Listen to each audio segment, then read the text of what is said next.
बहुत समय पहले की बात है। वसंतपुर नामक गांव में पंडित शेखरा नाम के एक बहुत बड़े पुजारी रहते थे। वो माता लक्ष्मी के बहुत बड़े भक्त थे। पंडित शेखरा की बहुत उम्र हो चली थी, इसीलिए उन्होंने अपने बेटे को पूजा और अनुष्ठान सिखाए। देव, अब मैं बूढ़ा हो गया हूँ। अब तुम्हें ही हमारी विरासत को आगे बढ़ाना होगा।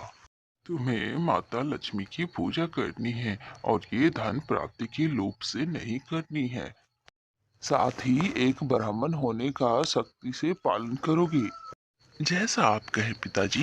एक बात और, कभी किसी पर आंख बंद करके भरोसा मत करना। पंडित शेखरा अपने बेटे देव को अच्छे बुरे ज्ञान देकर उन्हें अपनी जिम्मेदारी सौंप दी। हालांकि देव अपने पिताजी की एक भी बात नहीं मानता। वो किसी पे भी विश्वास कर लेता और अनुष्ठान के बहुत सारे पैसे लिया करता था। जब एक दिन बेटा और पुत्र मंदिर में थे तो उनसे मिलने एक व्यक्ति आया। अरे चौधरी, कैसे हो? कैसे आना हुआ? मैं ठीक हूँ, आप बताइए। हाँ ठीक हूँ। कोई अनुष्ठान हो तो मेरे बेटे को जरूर बुलाइएगा, इसे सारी जिम्मेदारी दे दी है। हाँ, क्यों नहीं, मैं जरूर बुलाऊंगा। अरे पंडित जी, मैं बातों बातों में भूल ही गया कि गंगापुर में जमींदार की बेटी की शादी है। इसीलिए सभी ब्राह्मण आमंत्रित हैं और आपको भी चलना होगा। हाँ हाँ, मैं जरूर जाता, लेकिन मेरी तबीयत आजकल ठीक नहीं रहती। उतना लंबा सफर मैं नहीं कर सकता, इसीलिए मेरा बेटा देव जाएगा। हाँ, तो जाने के लिए आप तैयार हो जाएं। देव, समारोह में जाने के लिए तुम तैयार हो जाओ। जी पिताजी, जैसा आप कहें। देव उस समारोह के लिए वहां से निकल पड़ा और जाते जाते उसे बहुत थकान हुई। वो पानी की तलाश करने लगा, लेकिन उसे पानी नहीं मिला। वो थक कर बैठ गया। देव ने देखा कि दो युवा ब्राह्मण वहां आ रहे हैं। उसके हाथ में पानी है, तो उसने उसे देखा और रुकाकर कहा, भाई, मुझे प्यास लगी है, क्या मुझे पानी मिलेगा थोड़ा सा? अरे क्यों नहीं, लीजिए, पी लीजिए ये पानी। देव ने पानी पिया और एक उसमें से पूछता है, तुम कहाँ जा रहे हो? अरे तुम नहीं जानते हो, गंगापुर में जमींदार की बेटी की शादी है। वो दावत दे रहे हैं और 100 ब्राह्मणों को सम्मानित कर रहे हैं। हाँ हाँ, हम जानते हैं, लेकिन हम कनकपुर जा रहे हैं। वहाँ का जमींदार बहुत बड़ा यज्ञ कर रहा है और सभी ब्राह्मणों को दावत के साथ साथ बहुत सारे उपहार भी दे रहे हैं। अरे हमारे साथ वही चलो तुम। अरे तो देर किस बात की, चलो हम चलते हैं। लालची देव उन दोनों के साथ कनकपुर की ओर जाने लगता है। लालची देव जाते हुए मन ही मन खुश होते जा रहा था, लेकिन आगे चलकर उसे और ब्राह्मण मिले। नमस्कार सज्जनों, आप लोग भी कनकपुर चल रहे हैं? अरे नहीं नहीं, हम तो गंगापुर जा रहे हैं। गंगापुर के जमींदार के आगे कनकपुर का जमींदार कुछ भी नहीं है। वो बहुत सम्मानित करते हैं और बहुत ही धनवान है। क्या इन दोनों ने तो बताया कि कनकपुर का जमींदार ज्यादा धनवान है, इसीलिए मैंने अपनी दिशा को बदल लिया। अरे ये दोनों तो भोले हैं। कभी तुम दोनों ने गंगापुर के जमींदार के सम्मान का अनुभव किया है क्या? अरे नहीं, नहीं किया है। फिर तुमने कैसे कह दिया कि गंगापुर के जमींदार से बेहतर कनकपुर का जमींदार है?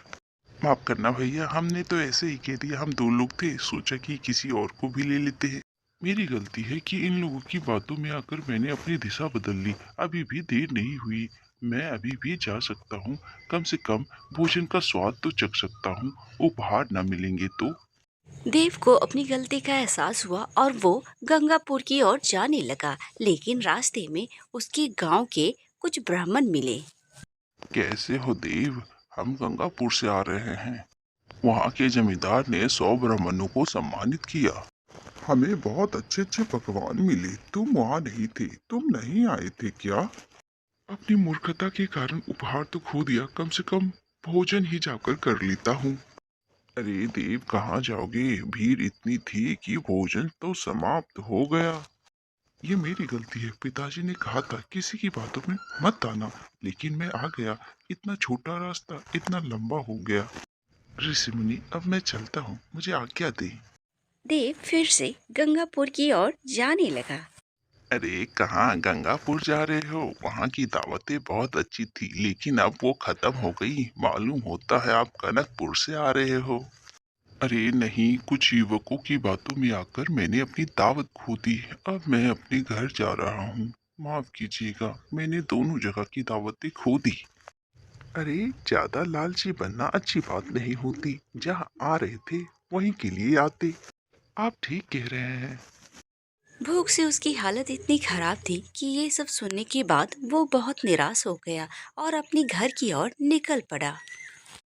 आओ आओ बेटा, कैसी थी गंगापुर की दावत और कितने लोग आए थे? पिताजी, मैं गंगापुर नहीं जा पाया।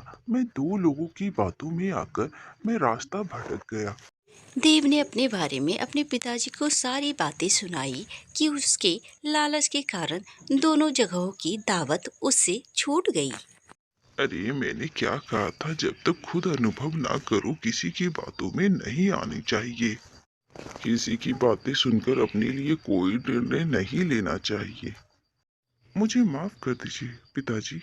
मुझे अपने तय किए हुए रास्ते पर ही चलना चाहिए था। आइंदा याद रखना, दूसरों की बातों में हमें नहीं आना चाहिए। रास्तों में ऐसे अज्ञानी लोग हमें मिलेंगे ही जो हमें गुमराह करेंगे। हमें उनकी बातों में नहीं आना चाहिए। आप सच कह रहे हैं पिताजी, मैं उनकी बातों में गुमराह हो गया था, उसे सच मान लिया था। तुम्हारे साथ आज जो कुछ भी हुआ उन लोगों की गलती नहीं, तुम्हारी लालची मानसिकता है।